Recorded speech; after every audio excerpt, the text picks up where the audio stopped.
So today is June, what is it, 19th, 2020, and this is the Lunar Eclipse webinar, which will be really exciting, insightful, and fun. So we're going to do a little chant, right? And yeah, we are going to, well, tonight we'll be talking about two solar eclipses. The one that is on June 21st, very early Sunday morning. That's the first one. And then the following lunar eclipse on July 5th. So for those of you who don't know me, I'm Kristy. And for those of you who don't know Karyn, this is Karyn. Hi, everybody. Thank you for coming. I'm so happy you're all here. Yeah, so nice to see you guys. We're going to give a little gratitude to Lord Ganapati, the patron lord of astrology and remover of obstacles, and to our gurus as well. Karyn and I share a couple teachers, so we'll be sending this chant out to all the all of our great Jyotish teachers in the world. And our cosmic lords. Yes. Okay, so we're going to chant Om Gam Ganapataye Namaha 3 times. You can join in or just listen. All right, so we'll take a breath in to begin. Om Gam Ganapataye Namaha. Om Gam Ganapataye Namaha. Om Gam Ganapataye Namaha.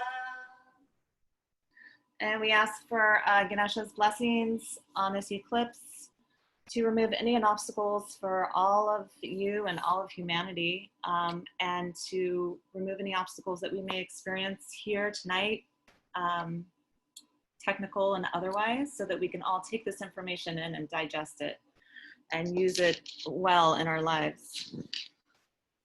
Okay, so we're going to get started here with just a little bit, just to let you guys know, a little bit informative. We're thinking maybe 30 minutes of some informative information about eclipses and a little bit of the history and mythology around the eclipse.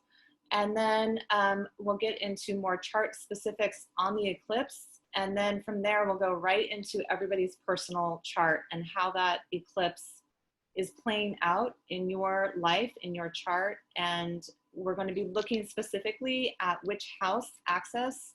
It'll happen in one house, and then the solar eclipse, and then the lunar eclipse will happen in the exact opposite house. So we call it a house axis. It's 2 houses directly opposed from one another. So let's get started. Let's see, okay, I'll start with this. So an eclipse is, there's a story that goes along with the eclipse that concerns the 2 astrological nodes. Sorry, it's okay, we just had somebody come in. Rahu and Ketu. So it's often referred to that when, as you see in this photo here, when there's an eclipse, the nodes align with the sun and the moon and the earth, and then either the earth, the sun, or the moon comes between the eclipse, and as you can see, the light is blocked. So it's, we say the day that Rahu swallowed the sun. So Rahu and Ketu are enemies to the sun and moon. And what happens with Rahu and Ketu is they are the tricksters of the zodiac. So they bring a lot of confusion, they bring a lot of upset, and they literally turn day into night and night into day. Secrets are revealed, things that we hide from ourselves or for others may be revealed. Sometimes on an eclipse, it's the experience of having like a momentary lapse of consciousness where we may just forget information or forget things and then later recover it with new information or something, and that new information shifts our perspective or shifts our trajectory based around whatever themes are highlighted in our chart. Also, an eclipse can feel like a sort of twilight zone where nothing is solid or predictable. The nodes are notoriously unpredictable. They're hard. When we look at them in the birth chart, you really just don't know what they're going to bring because they act like all the other planets. They act like anything and anyone that is influencing them in your chart. So it's hard to nail, they're hard to nail down. And that's what the energy feels like. And at the eclipse, that energy is heightened. Do you want to take the next one? I don't know if anyone is already feeling this kind of heightened energy as people are giving a thumbs up. Yeah. We're approaching that 3-day window. We're in it. We're in it. We're in it now. It's beginning now. So this is where things get a little shaky. But honestly, I've been feeling it for the past 3 days. Yeah, even a little longer. If you're really sensitive, you'll feel it the week before the eclipse happens. And the things you might feel, and everyone's going to be different, are uncertainty, where you can't make a decision. You feel like you're floating, and people are saying, can you commit to this? And you just don't feel like committing because you don't have the answers.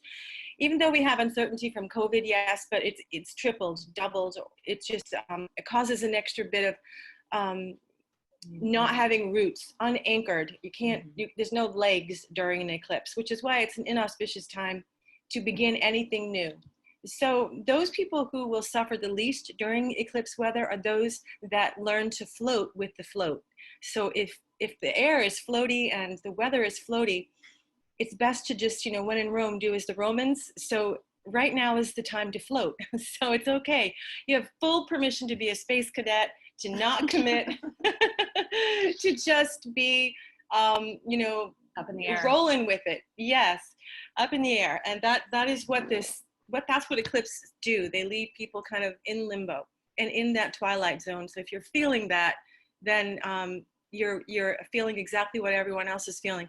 This is the time when we need to get more sleep, engage in meditation, healing practices, walks in nature, self-care, selfish with self-care, chanting, especially Om Namah Shivaya, take showers before and after the eclipse. So what do you do on the day of an eclipse? Make sure, if you have nothing else better to do, why not take 2 showers? Take a shower just before the eclipse and then a shower after the eclipse, or a bath, or a sauna, or a steam, or some kind of a cleansing purification ritual.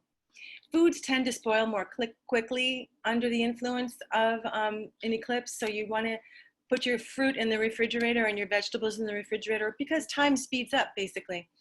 And things just don't last as long. For example, I was eating some shrimp today and I felt like it might not have been very good. I felt like it could have been borderline bad shrimp.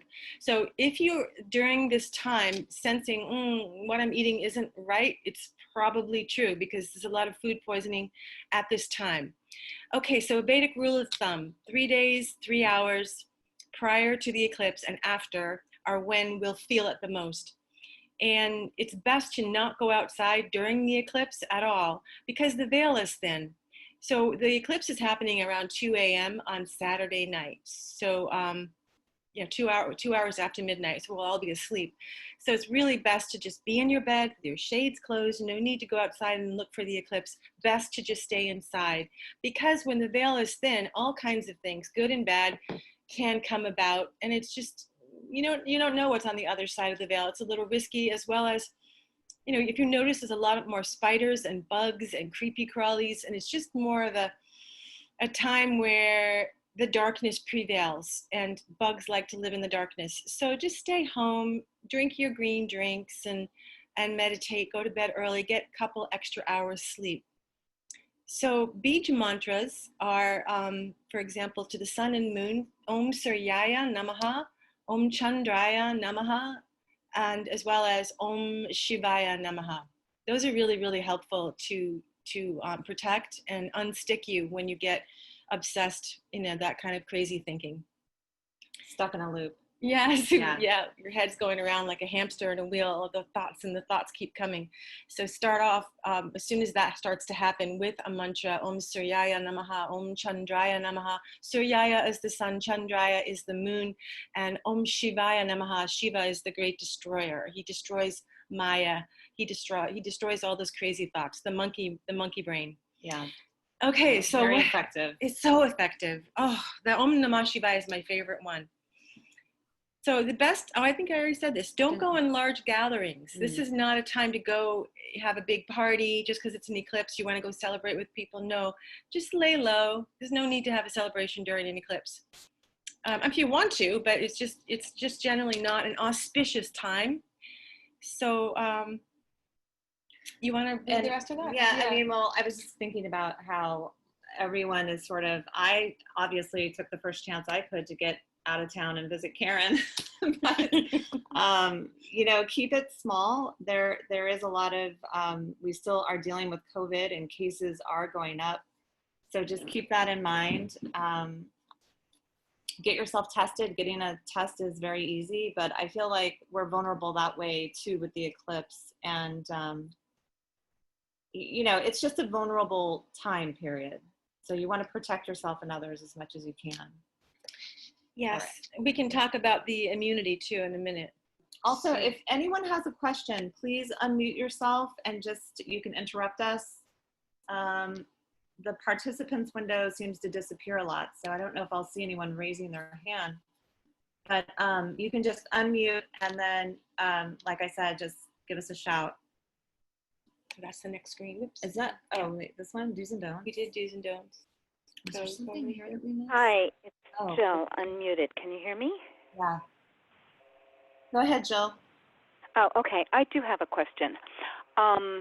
Usually when I've been to several of these things led by Kristy, and usually all the chaotic things are going on for me, this week I had a wonderful surprise, and I am feeling, I'm curious what your take on, I'm feeling the opposite of what you're describing.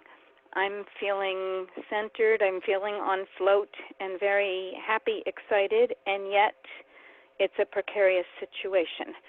So I'm just wondering your thoughts. Yeah, I think that that's wonderful. I'm happy that you're feeling uplifted or maybe rooted in some truth or some belief. Well, that somebody very important from the past dropped back into my life. And oh, wow. I'm excited. Yeah. Okay, good. Yeah. And, you know, look, it's always, please share your happy stories because people do tend to think that eclipses are always negative, and that isn't true at all. Eclipses affect us on many different levels, physically, psychologically, mentally, emotionally, spiritually. And spiritually, it's a fantastic time to, you know, get into your teachings, to feel nurtured, to feel uplifted. Like Karyn was saying, the veil is very thin, so it's a great time to connect to cosmic energy or even a great friend that you find uplifting. And there's going to be a lot of that happening because we have 5 planets that are retrograde right now. Yes. So a lot of people from the past are going to be returning. Yes. Oh. Yeah, yes. And I'm making it sound all great. It's complicated, but I'm excited. Yeah, that's, yeah. I think the key feeling is that excitement, which eclipses bring up. I mean, we did our keywords, here we go. Triggered, unexpected, release, growth, transformation, acceptance, healing, hidden secrets, and truths revealed. All of these are possible. Yeah, surprises are in there as well. We actually just deleted the word surprise today. So you had a nice surprise. Well, a total surprise. Yeah, so that's wonderful. Good for you. So the eclipse is probably happening in your chart in a very auspicious house. So you get. I hope so. We'll get there. Yeah, okay. We'll get there. But what if that other person has no knowledge of what you are talking about, no interest, not doing it? And is there the risk that that person goes out in the eclipse and does these things that muck things up? Anything's possible. It is true that sometimes when an eclipse sweeps things in, it's also true that after the lunar eclipse, sometimes they sweep right out. Yeah. I'm sorry, sometimes what? I said sometimes it's true that with an eclipse, whatever it sweeps in can sweep out 2 weeks later on the lunar eclipse. So Jill, we're going to get back to Yeah, I'm sorry. Okay, thank you. so we just don't get too far off time. But yeah, so eclipses are portals for personal growth. So it's a time of rapid change internally and externally. Now, if there's someone out there, you know, we are all tuning in. We are making an effort to tune into these energies.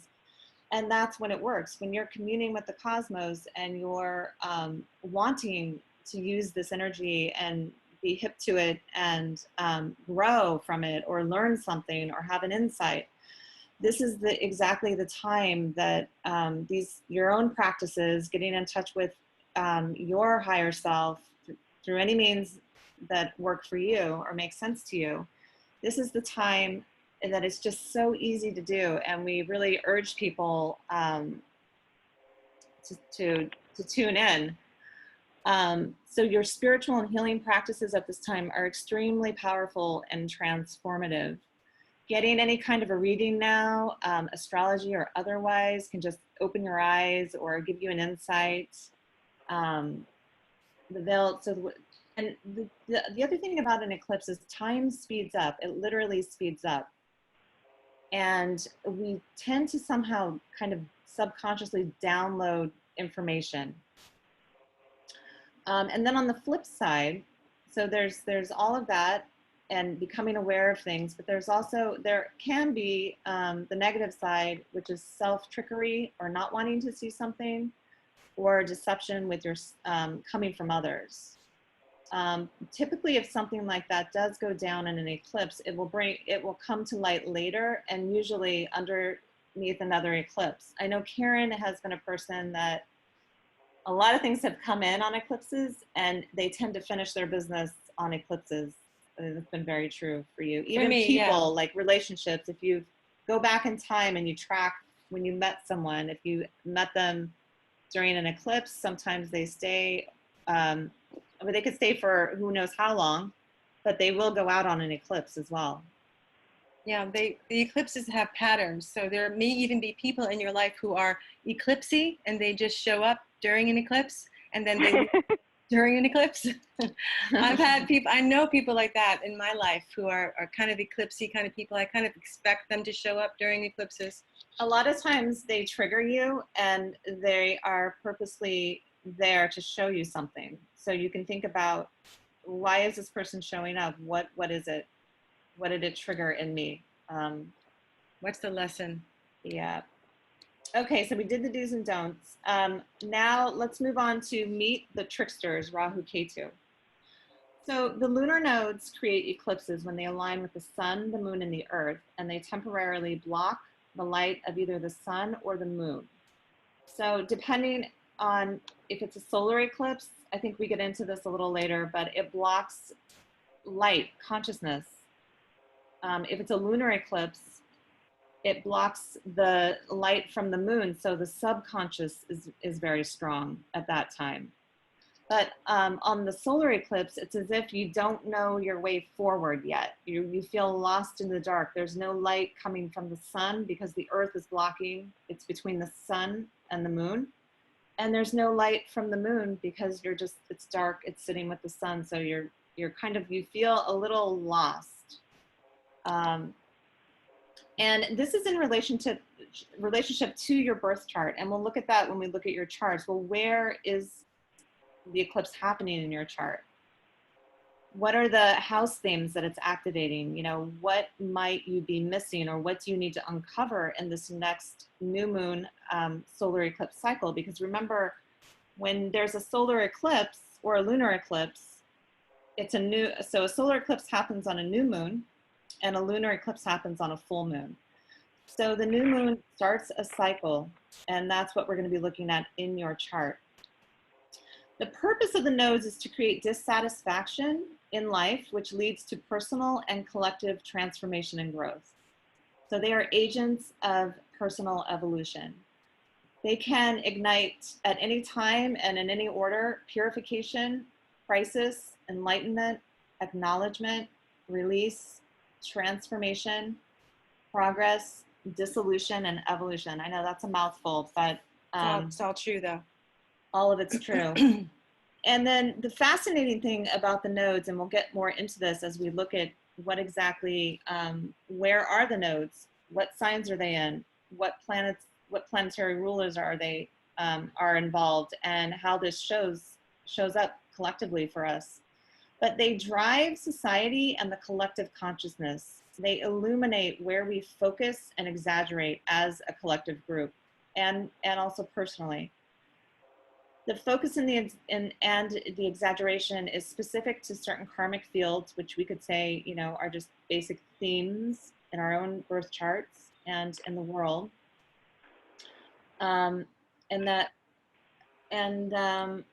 the last little point here is just that if you live where the eclipse is visible, it tends to be more powerful for that country.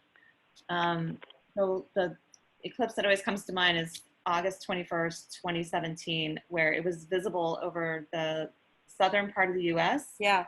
And we had all those fires and floods and hurricanes, and it's a crazy time in the United States because the eclipse crossed right over and we could see it. It was visible. I think it's China and India, Indonesia, and Latin America. Turkey.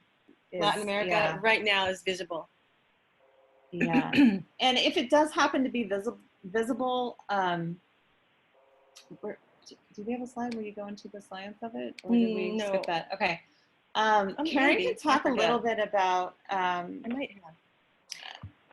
have the biology of the eclipse. So from an we have from the Ayurvedic perspective. Yeah, so we can wait to that. Oh, okay. So here are some tips, and these are. You forgot to do the.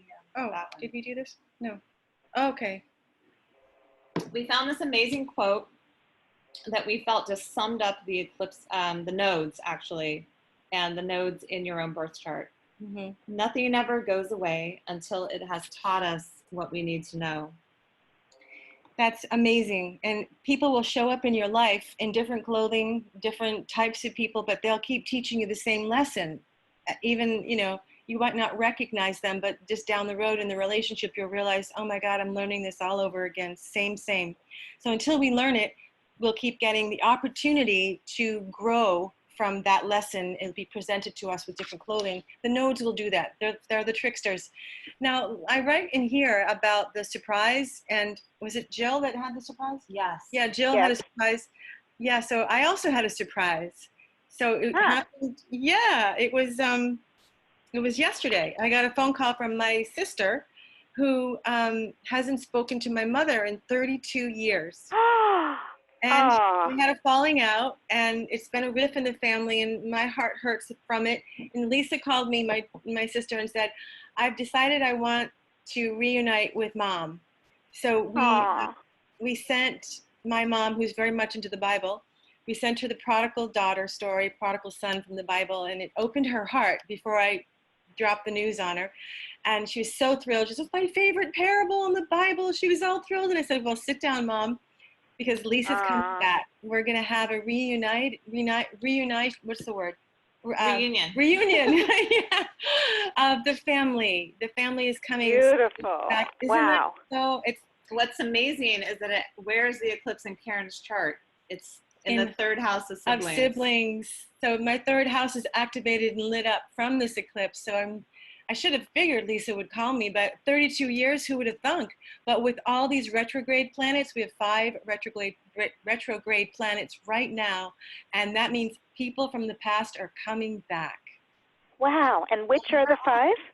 We're also looking to the past.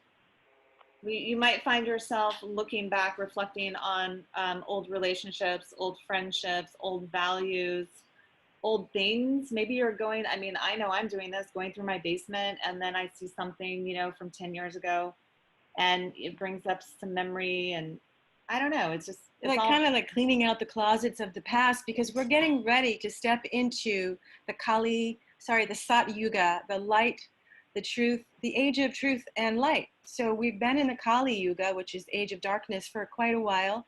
And it's been predicted this September, we're going to be stepping into the Sat Yuga. Yug means age or era, and Sat means truth. So we are stepping in somewhere around September, what did we say, 16th, 13th? Because on September 13th, when the moon goes into Cancer, we have 8 planets in their own sign. That has not happened in 500 years. So I know it's amazing for 2.5 days, starting around midnight on the 13th of September. Those 3 days, 2.5 days, are going to be extremely auspicious, beautiful days for ceremony, for making wishes, for manifesting, creating a dream board, creating a baby, anything yes, creative. Yes. If you have anything planned or something you want to put forward, it's going to be amazing. I mean, truly, this is significant, and it's also a sign of hope. It's a sign of light coming in. When a planet's in its own sign, very strong. It's very auspicious. Yes. And the Satyug, that comes from the Vedas. The scripture from the Indian ancient texts, that's what they call the Vedas. The word Veda is a Sanskrit word meaning wisdom. So these are really ancient, 5,000 years old. The information in these shastras, which is another word for texts, Vedic texts, they're powerful wisdom, and they're all written in song, which is so profound. So we're in for some good news, but just because we're going to have 8 Swa planets, Swa meaning in their own sign, doesn't mean that we won't have some catastrophes. There will be some purifications coming, where we see potential, could be tsunami, earth changes. We could have divisions between governments. We could, without using the word classical war, we could have more civil unrest and people fighting and families fighting. More of that is to come, but that's only because we need the purification, and we are going to step into the Satyug. We will make it into the light, but first we're just going to clean out the cobwebs right now. And more of us light workers, like all of us here, 20 of us here, if we can get together and meditate. I was thinking of this Sunday around 11 or 12, we could find time just for 30 minutes, close our eyes, and hold the space for world peace quietly. We won't be talking. It'll be a deep, quiet, silent meditation, because that's what we need right now while we go through the tail end of this massive purification. I mean, there really could be a massive something, tsunami, earthquake, I don't know, volcanic, something big is coming. And it's not, don't be scared though. Don't be scared. It's for our highest and best, and it will bring us all together. Just like the world, the Twin Towers, we had heroes, we had communities coming together, we had more love, more compassion. That's where this is going. So we actually have a solar eclipse happening that is almost replicating the solar eclipse of 2001. So when it replicates like that, it doesn't mean that Twin Towers precisely are going to go down. It means that at the feeling level, our society will feel that feeling of, oh my God, we just went through something huge together. This is a world crisis, and let us all come together and help one another. That feeling will be repeated this year, but we don't know exactly what, not Twin Towers, I doubt, but something like a catastrophe is coming. And then, we will, man-made or natural. Could be man-made or natural, yeah. Anyway, so I think that sums it up, but I will talk about the molecules and the Ayurvedic perspective of the eclipses soon too. Okay, so just remember, nothing ever goes away until it has taught us what we need to know. I love that quote by Pema Chodron. Okay, so moving on, eclipse. Oh, this is the biology of the eclipse. So you can take this. Okay. It's an Ayurvedic perspective. So basically, as above, so below, as within, so without. We are microcosms of the macrocosm, according to Ayurvedic medicine. And when the eclipse happens, the molecules in the air become more rajasic and tamasic, which are Sanskrit words meaning feisty, sticky, heavy, dense. And so when the molecules in the air and the environment are like that, they reflect into our bodies, into our physical bodies. So our bodies will mirror the weather. And inside of our bodies, in our blood platelets specifically, they become sticky and heavy and rajasic and tamasic, just like the air does. And when that happens in our systems, our immune systems go down. We're fighting a little bit more to get the flow of energy, because in stagnation is when disease begins. So when things become sticky and things don't flow, that's when fatigue, exhaustion, and lowered immune system, lower white blood cells, spleen energy goes down. So that's why during this season of the eclipse, we want to make sure we eat foods that are going to keep our lymphatic systems flowing, light and green, salads and purifying foods, nothing heavy, nothing dense, nothing sticky. Try to stay away from dairy. Don't have leftover foods, because foods that are left over during the eclipse will collect bacteria and virus more, because we told you that time speeds up during an eclipse. So it's almost like leave your dinner overnight. It's really 3 nights. And the food and bacteria like that grow, tamasic and rajasic, histamines even, and make you have reactions like allergies and Food itchy poisoning. and say that again. Food poisoning. Yeah, food poisoning can happen easily. Like I thought about the shrimp today as I was eating it, something was off, and I'm trusting that because it's the eclipse. So that's what's going on outside in the air, and you can even see sometimes in the sky during eclipses it gets really cloudy, and our bodies have that cloudiness within them because of this eclipse. And that's going to be done around July 16th.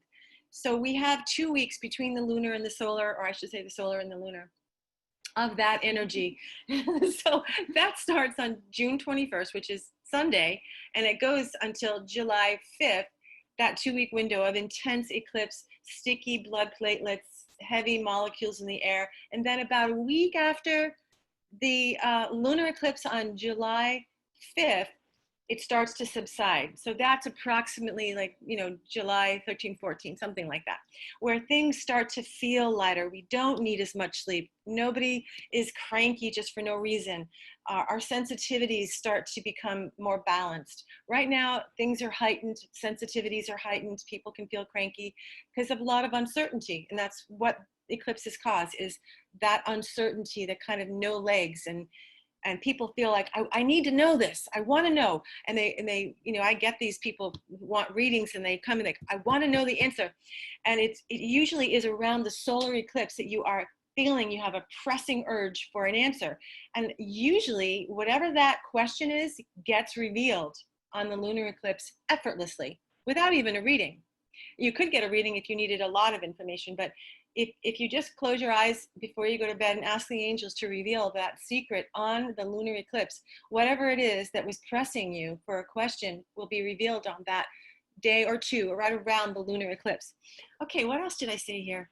I think I pretty much. Well, this is some good advice. So bless your food. Make friends with the spirit of the ocean this month by walking along the beach or the lake, the river, any water nearby, and offer your gratitude and love. Stay in the eye of the COVID-19 storm by avoiding any kind of drama. Speak sweetly, allow everyone their opinion, look people in the eye when you're walking by them, say hello, give a little pep in your step and a song in your heart.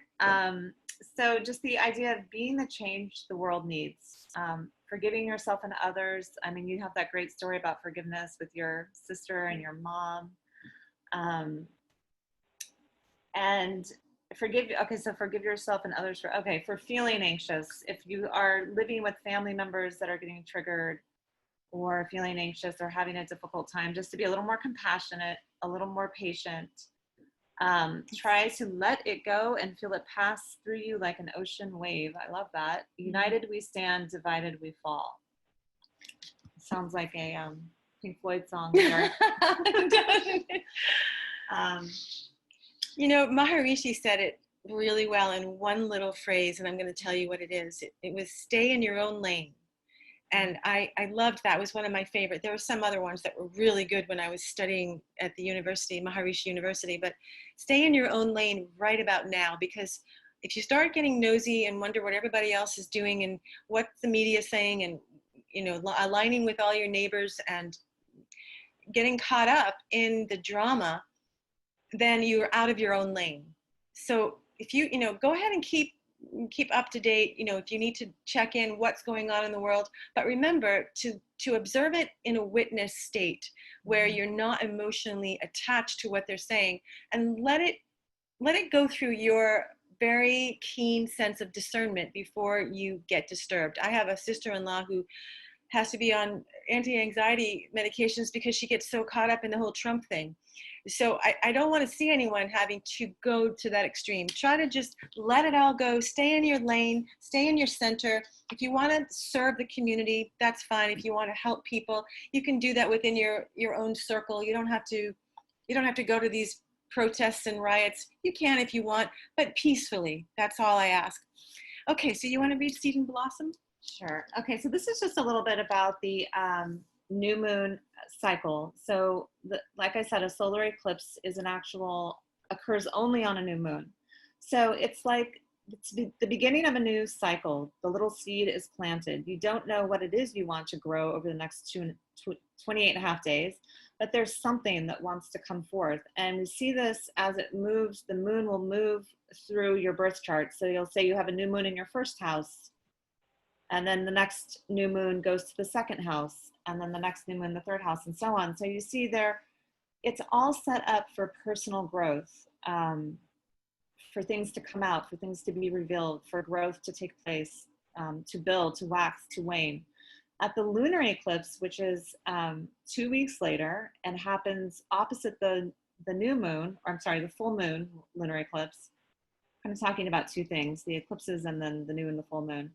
The full moon, like Karyn said, will give you usually something manifests, something becomes Evident, and you can see it, taste it, touch it, hear it. And that's when you're looking for insight. You're looking for the aha, oh yes.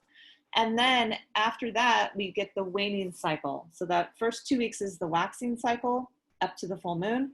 And then we get that waning cycle where we then, new information is revealed, things are starting to manifest, but there may be something that we have to adjust or let go of. And on the latter part of that cycle, that's where our thoughts are. Okay, what can I let go? It's also a great time to pull your weeds. You don't want to, put seeds in the ground during the waning cycle. You want to plant the seeds after a couple days after the new moon. And that's another good point. Just like we observe the solar eclipses, we don't want to do anything the day of, the day before, the day of, or the day after.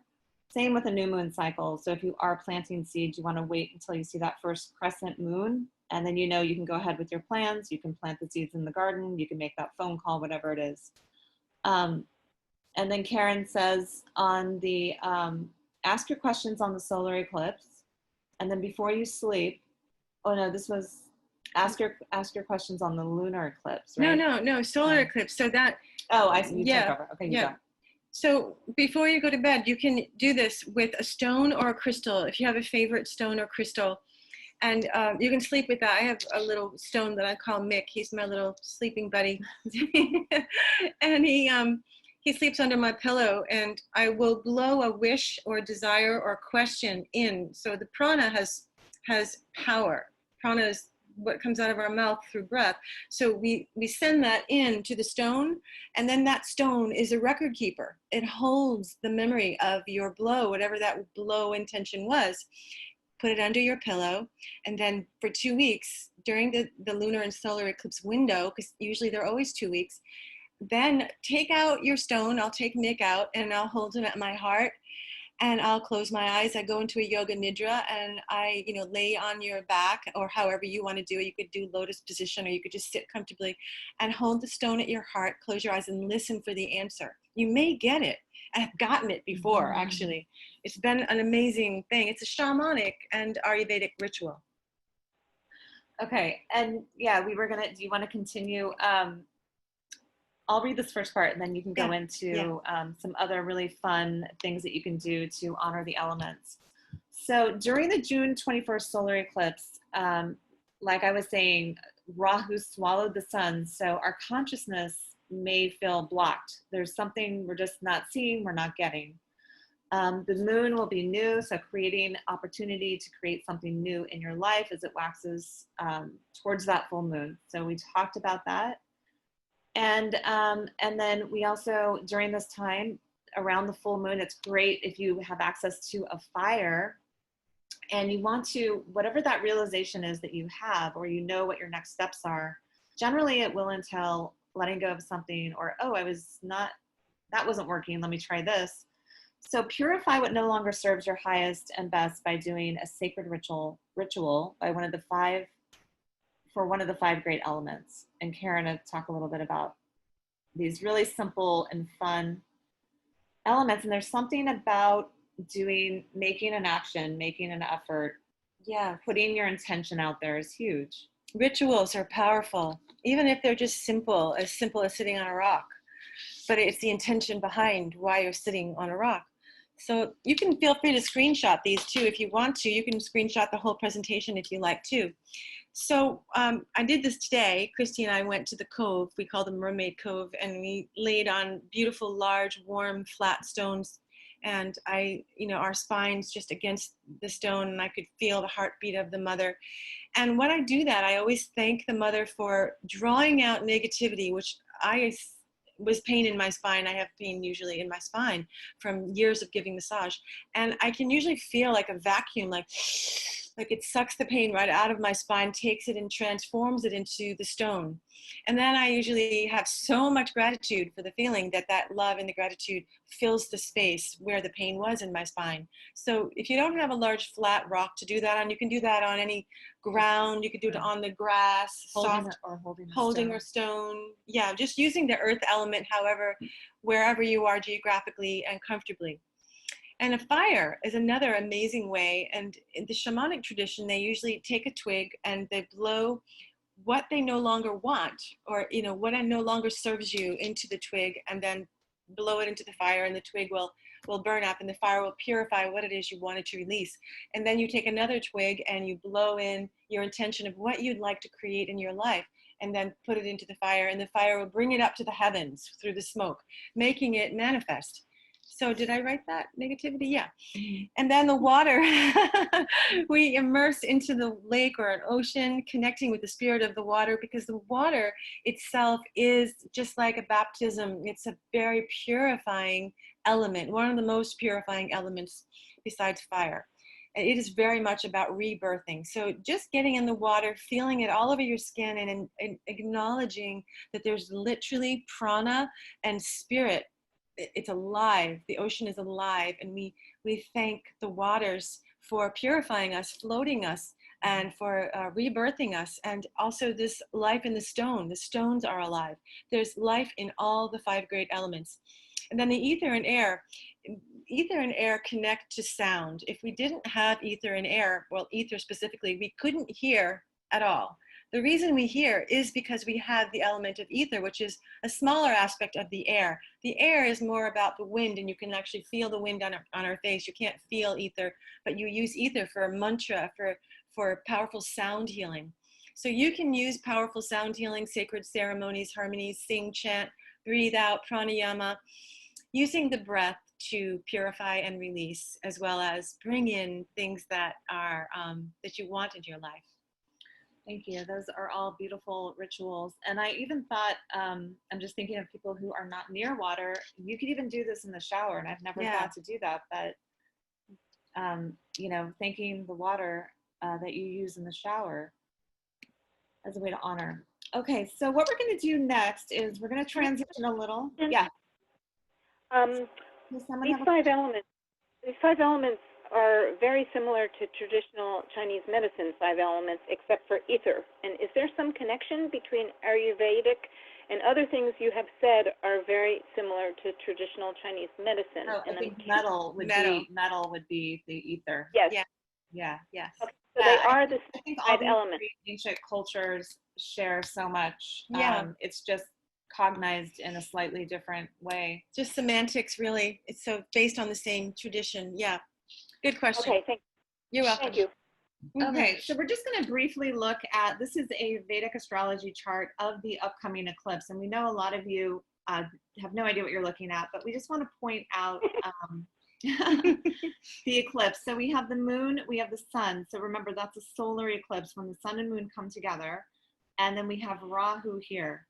So whenever Rahu is close to the sun and moon, either when the sun and moon together, or maybe the moon would be 180 degrees opposite, that's when an eclipse happens. So this is what the astrological representation looks like. And you can see that this eclipse is happening in the sign of Gemini. So we are talking about Vedic astrology here, but I think most of you know about Vedic astrology as opposed to Western. So it's happening around 6 degrees in the sign of Gemini, and then it's also happening in the lunar mansion, the nakshatra Mrigashira, and we'll talk a little bit about that. The time of the eclipse is at 2:41 a.m. Just back up for a second. Yeah. I did call it a lunar star, so don't get confused. They're lunar mansions. They're the same things as lunar stars, as well as, if we slip up, a Sanskrit word nakshatra. So those three are the same, just in case we lose you. Yeah. Okay. So this is the eclipse here. And one thing that's special about this eclipse season is we have this thing called a Kala Sarpa. And if you look at this K2, here's the other trickster node, always 180 degrees opposite its friend, Rahu. So notice that all the planets are a lot, well, in this case, they're not between, but they are in the same house with Rahu. And then they're all between the two. Let's put it that way. Yeah, Between they're all this on house, one side. They're all like on one, and look at those other empty houses. The sky is right now, the cosmos, the heavens are kind of lopsided. All the planets are on one side of the Rahu Ketu axis. The other side is completely empty. When this happens, it's called Kala Sarpa. So Kala means dark, and Sarpa means serpent, which can represent Kundalini, our life force. So what happens when things move to the side? It's almost like the sky saying, go ahead now, it's time for a great exodus of many people. So it's a time when massive transformation happens on the planet, and it can be related to the Kundalini, the actual life force. A lot of lives, a lot of people who don't want to evolve to the next, Sat Yuga, they may want to go on to the next planet, third dimension, and keep on trucking. So they have opportunity to exit during Kala Sarpa, which will end in July. We will no longer have Kala Sarpa in the sky, but we will have Kala Sarpa again on December 15th of this year for about 2 or 3 months following. So there may be another relapse of COVID-19 during that next Kala Sarpa. And we've also had this Kala Sarpa yoga in effect since around either February or March. The only thing that tends to break the Kala Sarpa is when the moon will move out and move, here, then here, then here. Every 2.5 days, it'll go through a house. Yeah. But we are in this pattern, and this Kala Sarpa pattern is karmic, and it intensifies everything about whatever is happening in the chart. Okay, so this is the lunar eclipse, and if you notice on a lunar eclipse and also a full moon, the sun is opposite the moon. So you have the sun in this house, and then the moon over here in the opposite house. So again, let's see if we do. You can see we have this Kala Sarpa pattern again. It's still going because we have Ketu here and Rahu here, and everyone else is between, up on this side of the nodes. The lunar eclipse happens on July 5th at early in the morning. This is all Eastern time, by the way. So if you're out in California or anywhere else, you just add your time. It's happening in the sign of Sagittarius. So yes, it is true that if you have a lot of Gemini and Sag in your chart, you're a little bit in the hot seat. Let's put it that way. This eclipse is probably, significant for you. So we will let you know if you're in the hot seat. The star sign, the nakshatra, or that's someone that's question. Yes? You said July 5th Eastern Standard Time, but I don't think I heard the time. Oh, it's right around midnight on July 5th. So 44 minutes after midnight is the actual precise time of the lunar eclipse. Yeah, I forgot, Jill, you're not watching the video. Yeah. And then, so it's Sagittarius is represented here by this 9, the number 9, and you see the moon is here, and the moon is getting eclipsed This is the lunar eclipse. It's also sitting in the nakshatra or star lord or lunar mansion, whatever we were calling it, all three, of Purvashada. So again, we get information from Sagittarius and we get information from Purvashada. So we're going to get a little bit into the global effects of both eclipses, because remember, these eclipses, they happen here, and then 2 weeks later, they happen in the opposite house. So you can see how it's really lighting up the house of Sagittarius, wherever it falls in your chart, and the house of Gemini. And just so you know, I think I forgot to put it in, but in the United States chart, Gemini and Sagittarius is the rising sign of the United States, and Gemini is in the 7th house. So this is happening in a very prominent place in the USA's chart. It's a significant eclipse for all of us. For all US citizens, this one is a big one. Okay, so Karyn, why don't you take this and then I'll stop talking. Okay. So we're going to talk about the global effects, and then we're going to go right into each of your charts on a personal level. So when I talk about global effects, you can also bring that into your own life, because these things can apply to you personally as well. But I'm going to give a general overview of what may happen globally with these eclipses. So since they're eclipsing the houses of Gemini and Sagittarius, and we all have Gemini and Sagittarius somewhere in our chart, we have to. So whatever houses are owned by Gemini and Sagittarius will tell you what field of living in your chart will be eclipsed, or it will be activated or ignited or lit up. So with that, what does Sagittarius mean for the world? Well, it's the great archer. So you see he's got the bow and arrow, and it represents truth. It represents very one-pointed thinking. It is also a bit aggressive because they're righteous and willing to stand up for what they believe in, and almost even go to war for it because they've got a weapon in their hand. You know, the sign of Sagittarius is the half horse, half man. Here, I think we have that slide. Here it goes.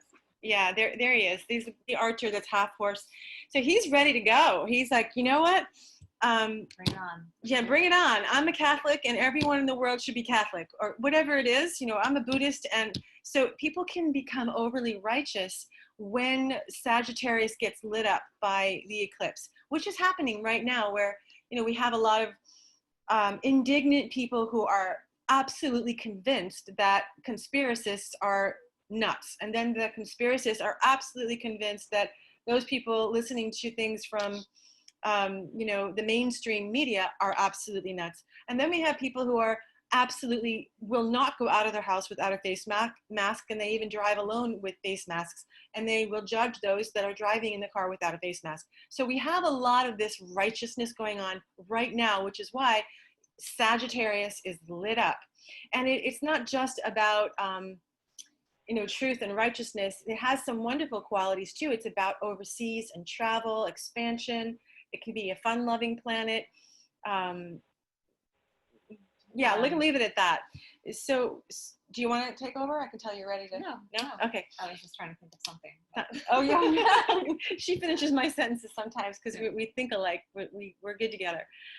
Okay, so Gemini. What is Gemini bringing to the world as far as that house that it is being eclipsed and lit up, and how would that express? Well, Gemini has 2 heads. Right? So it's the twin sign. You've seen the image of the Gemini sign. It's the 2 twins. And what does that mean? Basically, it's a division. It can mean, Jekyll and Hyde. It can mean indecision. I can't decide. Even their gender. Mercury was cursed by the moon long ago in ancient mythology, that Mercury would never know its gender. So it's not even a gender planet. It's a chameleon. It kind of goes with whoever it's around, it'll behave that way. So what happens with that is a lot of communication breakdown, confusion. People will vacillate. They'll jump on one side of the camp and then they'll go to the other side of the camp. They're running around like crazy, undecided. And when people get undecided and there's uncertainty in the air, they start to become a little bit crazy and frenetic. So that's what's happening. And communication governs travel. It governs communication. Did I say that? Yeah. Okay, I think I'm losing it. So you go So ahead. communication, travel, communities, neighborhoods, siblings, ideas, science. So Gemini is the planet of facts, and Sagittarius is the planet of beliefs. Now, the nodes have been in these two signs for the past like 12 months, or no longer than that, like 16 months, and we have 2 months to go. So in September, they move on to Scorpio and Taurus, and we'll have a whole new focus, believe it or not, by the time they get there. But they've highlighted, this whole fake news media phenomenon has been absolutely insane. I mean, I don't know about you, but I feel like I don't know what truth, there is no collective truth anymore. Any kind of collective truth has been completely broken down. Right now, we have the Black Lives Matter movement, where we've seen our own prejudices, our own biases, and a group of people that have been suffering for so long based on a belief system. So we are now, so you see how the nodes bring up these Transformation, crisis, transformation, and we need growth. We need a way forward. We need to let go of these outdated collective and personal beliefs. We need to clean up our act and move on. And I remember what I wanted to say is this purifying this duality consciousness of Gemini and giving rise. What we need is a new unity consciousness. Right? yes. We need something that we can all believe in together. That's good. Just how about basic human rights? Like that's what we need right now. And I feel hopeful. It's coming. The Sat Yuga is truth and unity consciousness. So there is hope for one government, one world, and for people to stop feeling like the us and them and the division and the Republicans and the Democrats and the black and the white. There can be that, do unto others as you would want done unto you. That consciousness where we recognize people as mirrors of who we are. Because there is no real stranger. We're all family, all God's children. And that's where we're going in the Sat Yuga. Now, if you get caught up in the drama of the two heads of Mercury and indecision, running around trying to figure out who's right, who's wrong, and jumping from camp to camp, and what's truth, what's not. Yeah, and buying into, it's almost like sheeple running around, and it's just like, it's Maya. It's all illusion. Yeah. So, like Maharishi said, stay in your own lane. If you need to watch the news, fine. Watch it in the witness state and do not emotionally buy any of it until you absolutely feel certain in your heart what's really going on. And if you can't feel that certainty, that's okay too. Whatever it is, don't let the media or all the drama affect your frequency, because right now we are needed. We need to hold our frequency up high. We need to have high vibration, because it is the time. Just here, as we're about to step into Sat Yuga, we need those who have been doing their work, those who are interested in self-actualization, those that care about love and evolution and spiritual growth. We've been doing this work for a while, and now is our time to actually shine so that we can all come together and raise the frequency, because everything is frequency. If you're going to be miserable, even if you don't complain and you fake it, doesn't matter. Inside is how your frequency will be determined. If somebody is a Debbie Downer, their frequency will be low and they'll bring everyone else down. If you can put a smile on your face and really mean it and truly step into your happiness, and I'm not asking everyone to be Buddha overnight, but to truly work on choosing happiness and trusting that we were built for times like this, and we are being called to step in to our light so that we can merge our light together and bring the Sat Yuga in more gracefully, more peacefully, with less of the purifications through earthquakes, tornadoes, and all the tragedies. They will be softened because we've raised our vibration. I hope that makes sense. Okay, I think we went over this. So basically, there's the dark side and the light side, and I think we covered that.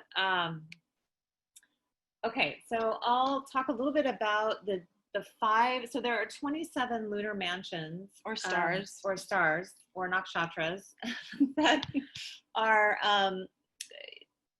are sort of, if you think of the constellation up in the sky, it's like, let's say, a circle. This is hard without a visual to describe, but there are 12 signs.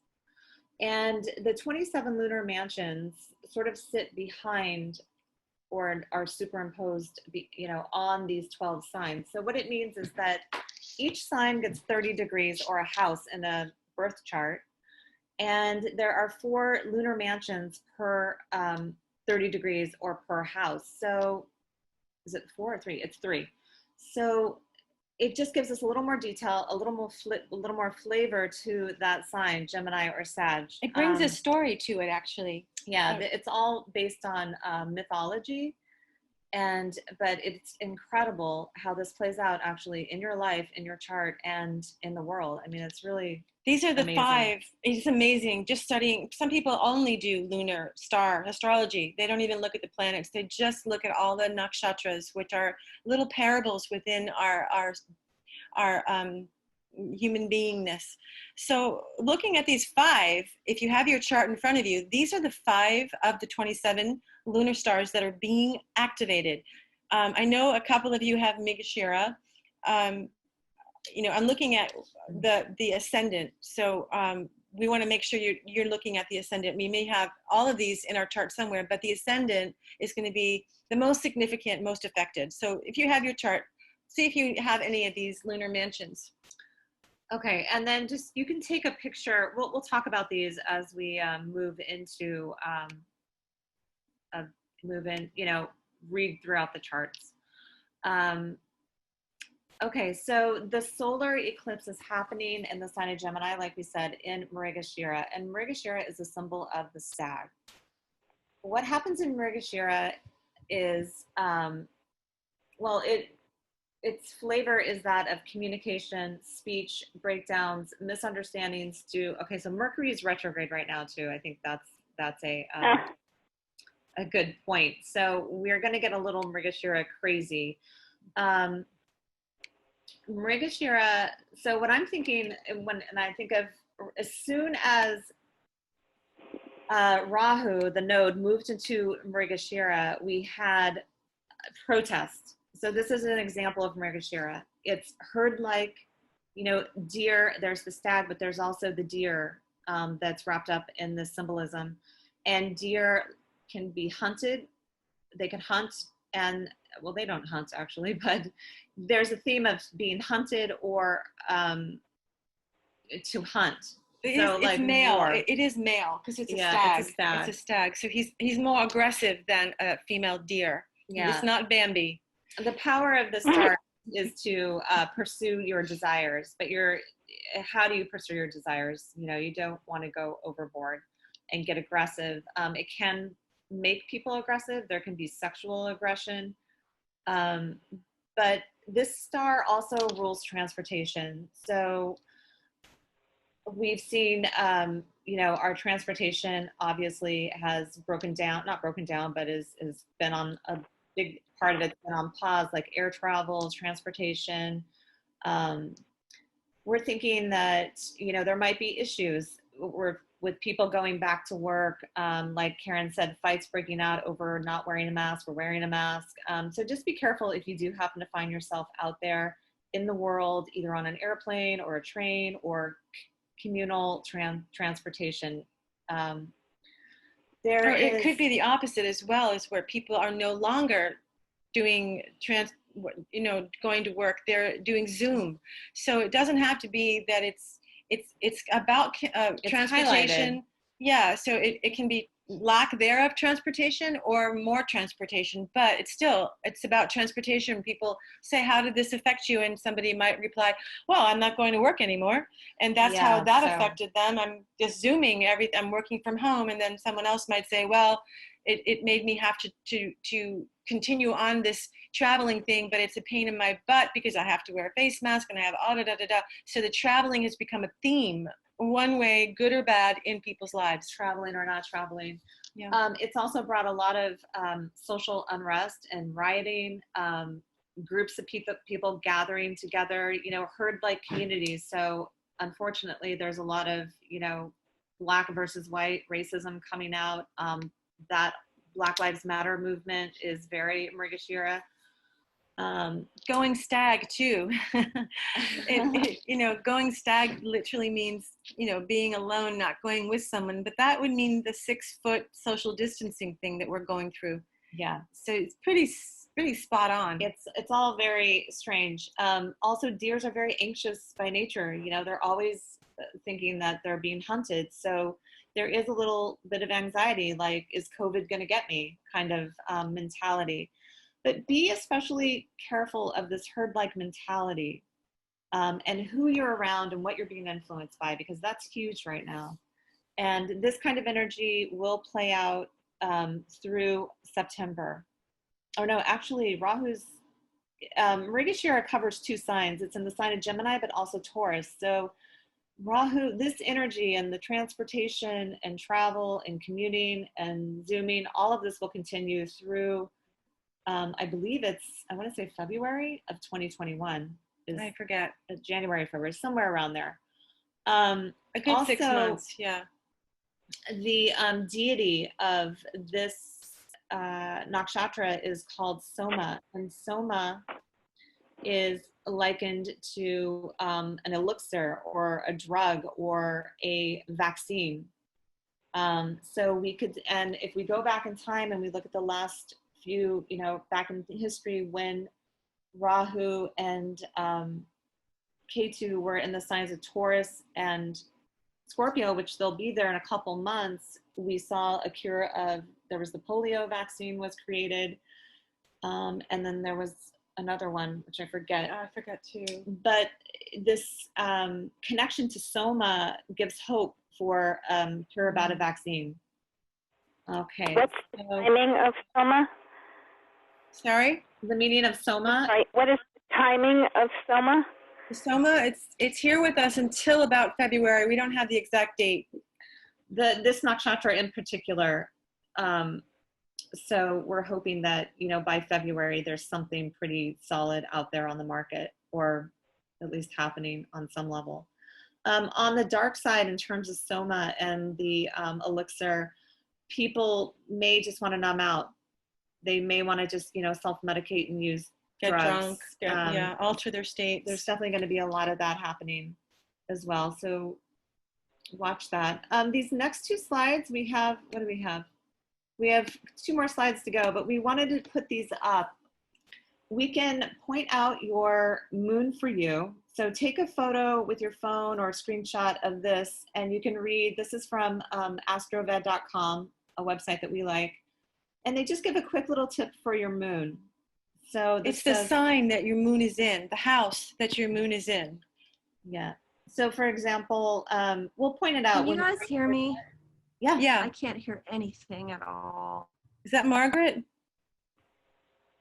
Well, you know what? Check your speakers. You might have a problem with your speakers, your volume, because everyone else can hear and we can hear. So it must mean something is going on with your system. And I'm sorry, I wouldn't know what that is. You may have to go into Zoom and click your sound setting in Zoom. She may not hear you since she couldn't hear. Okay. What house is your moon in? All right, so screenshot this, and we can screen, and this is part 2. And then we will let you know. So it's just a little fun thing there. So all about me, how will this eclipse affect you? This is basically what Karyn and I are going to break down for you. We're going to look at any planets that are near the 6-degree mark, or, so 4, 5, 6, 7. If you have your chart in front of you, take out your pen and pencil, circle things, write things down. Can you borrow that water for me? Okay. We're also going to be looking to see if you have any of the nakshatra lunar mansion stars in your chart that are getting highlighted. So we'll look at that. Specifically, we're going to be looking at Sag and Gemini in your chart, and then also which houses possibly that Mercury and Jupiter, the lords of Sag and Gemini, where are they in your chart? and then what planets are in those houses. Okay, so we'll break it down for you.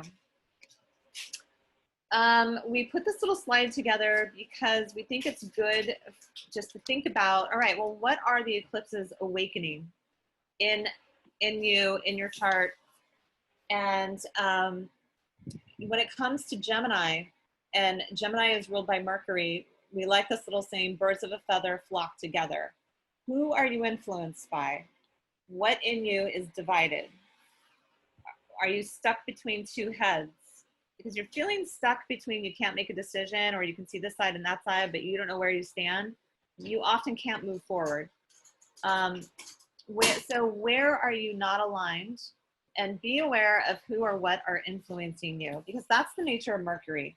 Mercury is always influenced by his friends or who he's sitting with. So we have to question our company sometimes. Especially now. Yeah. Yeah. Information is not wisdom. Are you ethically communicating, and or are you making a conscious connection? So it's kind of that head versus heart thing where you want to just make sure that you are grounded in heart energy when you're connecting with people, and you're consciously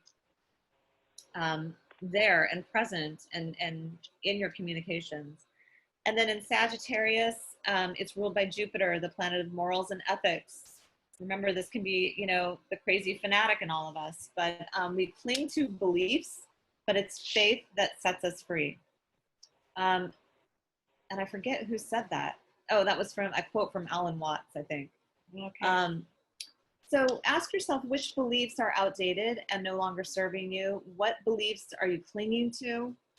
And again, you know, coming back to the collective consciousness right now, we all can do a little re-educating ourselves on matters of racism or Black history, or just looking at our own biases, our own prejudices, and becoming more aware of how we come off, let's say, or being more aware of our communication. Watching what we put on social media. Watch what you put on social media. I did this the other day, and I just put a simple thing out, and I just got all the slack, and everyone was like, what's your source? What's your source for this? I mean, people challenged her. They were just challenging, threatening. And I just felt like that again is another Mrigashira Gemini thing, where be careful what you put out there, because it's going to come back to you. And people are now overly defensive about, are these facts, or is this just is this just your belief? Is this made up? What's real? What's not real? Is this fake? Where's your source? So be aware. I know I can think of several examples of people getting attacked on social media as well. Reposting people's memes, all sorts of things are coming out about that. Copyright infringement, intellectual property. These areas are all up for grabs right now. So what are you willing to fight for? What beliefs are you willing to fight for? That is Sagittarius. And now is the time to really kind of let go of our own judgments. And when we say willing to fight for, but your belief, we're asking you to notice what you're attached to. So it's best, the people who are going to suffer the least at this time in the world are those that are not having, recognizing that there are many paths up the mountain, and that one path that they thought was the one and only path isn't so anymore.